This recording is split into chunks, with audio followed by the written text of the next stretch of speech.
Hello everyone and welcome to today's video. Today I'm doing another 2028 presidential election prediction. In this matchup, I have the Democratic Senator from New Jersey, Cory Booker, taking on the Republican Vice President of the United States from Ohio, JD Vance. Cory Booker has seen his name risen a lot in national politics after his 25-hour record-breaking speech on the U.S. Senate floor, a speech that has really given a lot of Democrats reason for optimism to support Booker, so much so that after doing that speech, Booker has now risen to fourth place in the race to the White House average in the 2028 Democratic primary polling so far. And some of the polls that he's been included in, one poll had him at 14 points, another had him at 12, and another had him at 11, just about a few weeks after being at 1% in most polls. So this move by Booker seems to have given him a lot of support among Democratic voters and seems to have given him a decent chance at running for 2028 if he wants to. For today's video, I'll be doing what I think a matchup between Booker and Vance for 2028 would look like. Starting with the states that I think no matter what are going to be safe Democratic states, meaning I think there'll be more than 15 electoral vote or 15% margin of victory. The states of Washington, California, Hawaii, I think Illinois goes back to over 20 points as well. And then we have DC, Rhode Island, Maryland, Massachusetts, Delaware, Connecticut, Vermont, and Maine's 1st District. New Jersey, the state itself, you could argue it was very close in 2024 going into the likely Democratic category, but we also saw the Senate election when Booker was last up, where he won the state of New Jersey in 2020 by over 16 points. So you could argue that despite it being more competitive, Booker being from New Jersey may make the state be safe Democrat. New York, the state itself, will also be a safe Democrat as well. And I think that's probably it now for all the safe Democratic states. There are some safe Republican states as well. We have Utah, Wyoming, Idaho, Montana, North and South Dakota, Nebraska at large, and the Nebraska's 3rd District. I think Nebraska's 1st District would also likely be safe, over 15 points for Vance. Kansas, Oklahoma, Louisiana, Arkansas, Missouri, Mississippi, Alabama, Tennessee, Kentucky, Indiana, West Virginia, and South Carolina. These are all the states that I think would be safe for JD Vance over Cory Booker starting out. We also have some states that I think are going to be likely for Booker and for Vance that are going to be closer to the 15% margin of victory threshold that could go over 15 points, but I'm starting as likely Democrat and likely Republican because they may just be like 0.5% under 15 points. Starting with the state of Oregon, I think Oregon will be a likely Democratic win, as we saw it in 2024 go for Kamala Harris by about 14.5 points or so. In 2020, it was about a 16-point win for Biden. In 2016, an 11-point win for Clinton. So it has the precedent of being a likely Democratic state, but I think it still could be close to safe. I'm going to start it out as likely Democrat. The state of Colorado, I think we're seeing a similar trend here as well. Colorado went for 11 points for Kamala Harris. And then 2020 went for 13.5 for Biden. 2016 it was 5 for Clinton. I think it would start out for Booker as a likely Democratic state. The state of Alaska, I think, would start out as likely for JD Vance. Alaska's actually been pretty consistent at the presidential level in recent years, going 13 points for Trump in 2024. 2020 it went 10 points. 2016 it went 14.5 or so points. So I think Alaska would be likely. Texas would also be likely in my view here. Trump won it in a big Republican resurgence by about 13.5 points in 2024. 2020 was only a 5.6% win. 2016 was a 9-point win. So Texas did seem in 2024 to get more Republican, more conservative, but I still think it stays under 15 points and would be a likely Republican state. The state of Florida I also would have being a likely Republican state. Florida has moved a lot to the Republican direction in recent years. Trump won it by 13 points in 2024. Up from only 3.4 in 2020 and 1.2 in 2016. So it has moved a lot to the Republican side. It certainly could be a safe Republican state come 2028, but I think for now it remains as likely Republican. The next state that I have being likely in this election would be the state of Virginia. Virginia, we just saw go for Kamala Harris by about 5.8% over Donald Trump. That is likely Democrat. It went for 10.1% for Biden in 2020. In 2016, it went 5.3 for Clinton over Trump. I think in this scenario, Cory Booker versus JD Vance, I think Booker would improve on a lot of Harris's margins, and the state of Virginia would go likely Democratic. The state of New Mexico, I also think, would be put into this likely Democrat category. We saw it go for only 6 points for Kamala Harris over Donald Trump in 2024. It went for 10.8 for Biden over Trump in 2020. 2016, it was 8.2 for Clinton over Trump. I think Booker would have no problem winning it as likely Democrat for 2028. The next state I have going likely for this is going to be the state of Maine. Maine went likely Democratic in 2024 as well. It voted for 7 points for Kamala Harris over Donald Trump. It was a 9-point win in 2020 for Biden over Trump and only a 3-point win with a lot of third-party vote in 2016. I think Maine will continue to be a likely state for the Democrats. Maine's 2nd district, however, I have being likely Republican. For Vance, Trump's won it likely Republican 3 election cycles in a row, and I don't think that's going to change with Vance at the top of the ticket. This goes likely Republican. Nebraska's 2nd district, however, on the flip side, I actually think would be a likely Democratic district for 2028. It went by 4.7% for Harris over Trump in 2024. It was a likely Democratic win by 6.5 points in 2020, and I think we're going to see that trend a little bit more to the left in 2028, making it a likely Democratic district.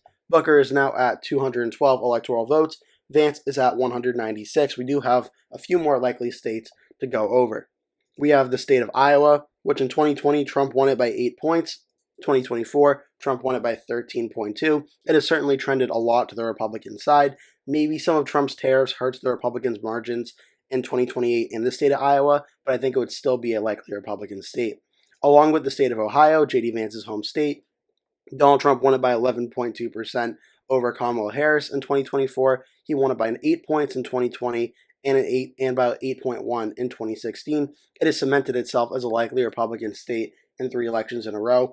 Similarly to Iowa, maybe the tariffs hurt Vance a little bit in the state, but I think he still holds it in a likely Republican margin. This puts Booker up to 212. Vance is at 219. Now we're starting to get into the states that I would consider to be the main battleground states for the 2028 presidential election. And we're going to start with the state of Minnesota and its 10 electoral votes. Minnesota in 2024 voted for Kamala Harris by 4.2%. That would be a lean Democratic win for Harris over Trump. 2020, it voted for Biden by 7.1%. That is a likely Democratic win for the Democrats. In 2016, it was a lean Democratic state for Clinton over Trump. Minnesota certainly could be the argument between being lean Democrat or likely Democrat for 2028, but for this matchup of Vance versus Booker, I'm going to start it just barely as lean Democrat at this time. Now, the state of New Hampshire, I think, is in a little bit of a similar boat to Minnesota.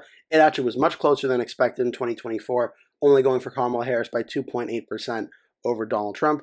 I think Cory Booker would probably do better than Harris in New Hampshire, but I also think JD Vance could potentially do better than Trump in New Hampshire as well, which is why I think it stays under likely. I think Harris winning it by 3 points. 2020, Biden won it by 7.5. 2016, it was one of the closest states in the country at less than half a percentage point being won, though. For now, for 2028, I would start Cory Booker off as a lean Democrat in the state of New Hampshire. I do think Vance would be able to do a little bit better than Trump in the state, though I do think Booker will also do better than Harris. Booker is now at 226. JD Vance is at 219. Now we go into the state of Arizona, where Arizona saw a sharp shift to the right in 2024. Donald Trump won the state by 5.5% over Kamala Harris, a big shift, including a very large shift in Maricopa County, which Donald Trump ended up winning by 3.5%. Back in 2020, Joe Biden narrowly won the state of Arizona and won Maricopa by 2.2. 2016, when Trump won the state by about 4 points, Maricopa went 2.8% for Trump. So Arizona has voted lean Republican, tilt Democrat, and likely Republican in the last 3 elections. I think it's going to be competitive once again, but I think JD Vance wins it by under 5% against Cory Booker, but keeps it as a Republican state, as lean Republican. This puts Vance at 230. Cory Booker is at 226. Now we have the state of Nevada. Nevada saw a very large shift to the Republican side as well in 2024, where it voted for Donald Trump over Kamala Harris by 3.1%. In 2020, it voted for Joe Biden by 2.4%.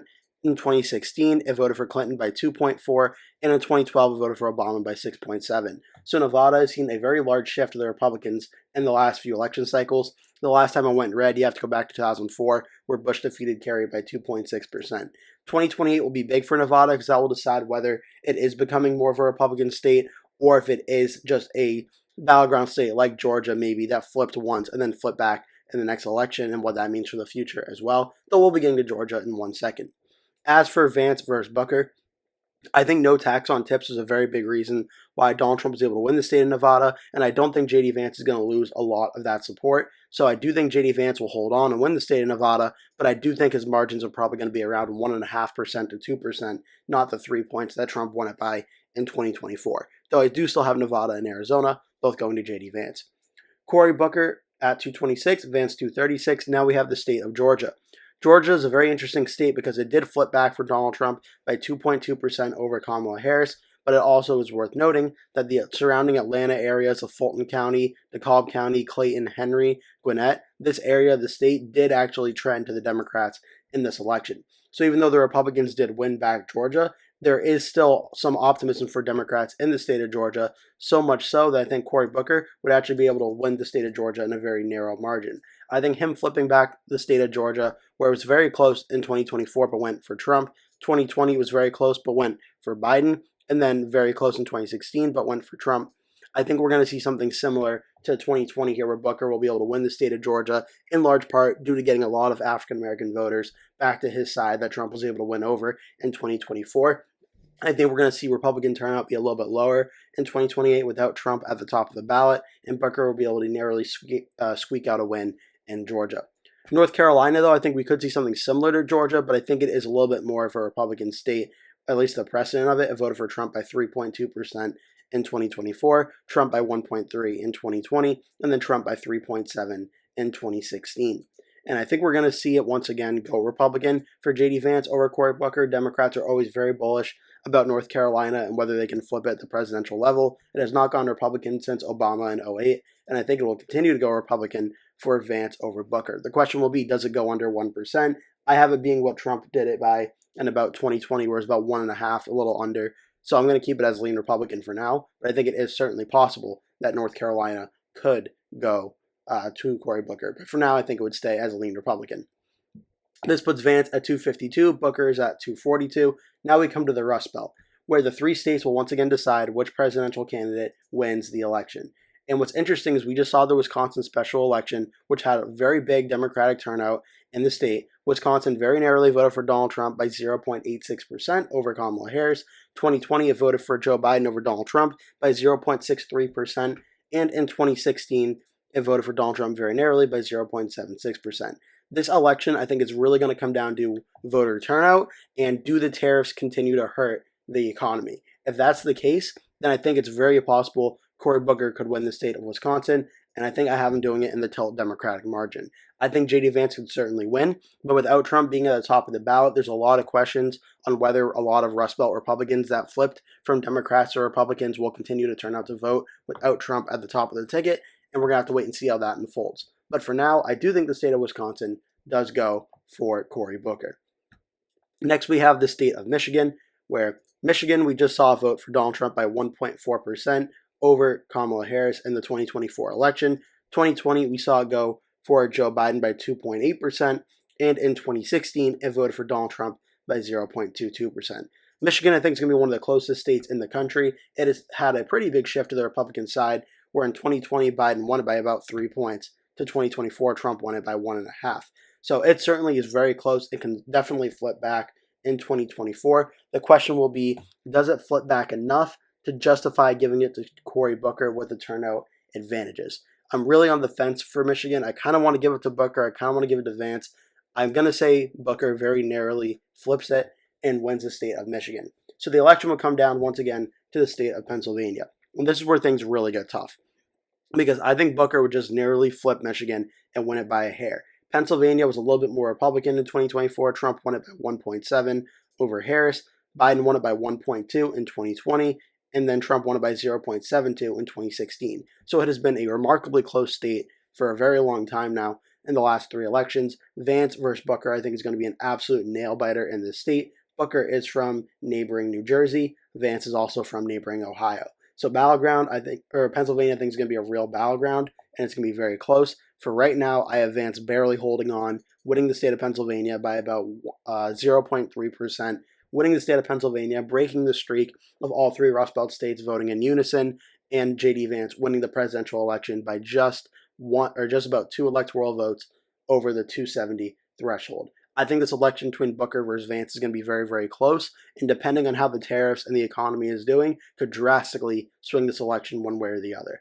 If the economy recovers and it's not as bad as it is now, I think Vance winning all 3 states I gave to Booker, Wisconsin, Michigan, Georgia, is certainly possible. If the economy continues to do bad and not recover, then we could see Pennsylvania, North Carolina, Arizona, and Nevada all potentially flip to Cory Booker. But right now, I would have Vance winning 271 to 267. I'm interested to hear what your thoughts are. Leave a comment below. Tell me, who do you think would win between Cory Booker and JD Vance?